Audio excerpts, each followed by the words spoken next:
especificamente no caso de São Paulo, tem 3 elementos que diferenciam um pouco a produção no resto do país. É sempre ruim dar um número antes, porque eu esqueço. O terceiro foi coisa constrangedora, né? Vou ver se eu consigo lembrar agora.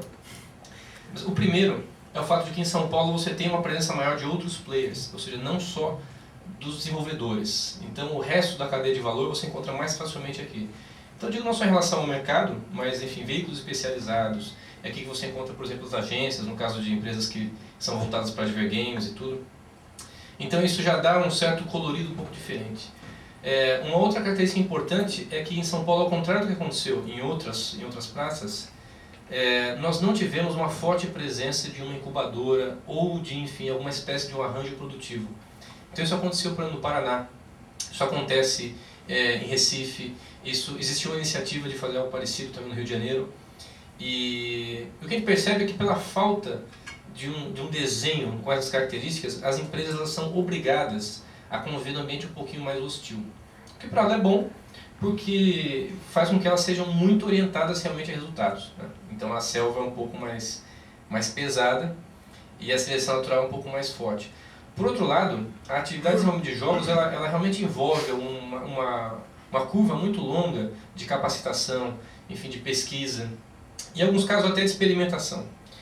E que a falta desse colchão de amortecimento dificulta muito, porque a empresa já tem que de cara sair acertando.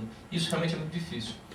E o terceiro elemento, que está um pouco relacionado com os outros, e eu acho que desses 3 elementos nem sempre é muito fácil entender o que é causa e o que é consequência.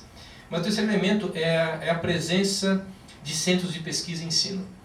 São Paulo acho que entrou um pouquinho atrasado nisso, então a gente que tem acompanhado há mais tempo percebe que no Rio de Janeiro, no Paraná, no Rio Grande do Sul, em Pernambuco, já tinham universidades atuando com a área de pesquisa, enfim, se organizando, foram responsáveis inclusive pela criação do que hoje a gente chama de SB Games.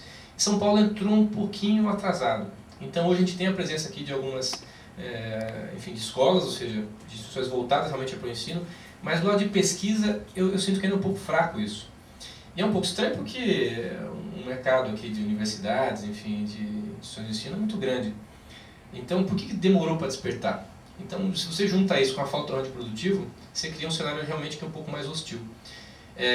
Talvez por conta até disso, você tenha um parque mais diversificado. Você encontra aqui empresas que não só atuam na área de mobile, que vem dando muito certo, mas Advergames, aproveitando a presença do mercado publicitário aqui, empresas trabalhando, enfim, com jogos baseados em web, online, acaba encontrando de tudo.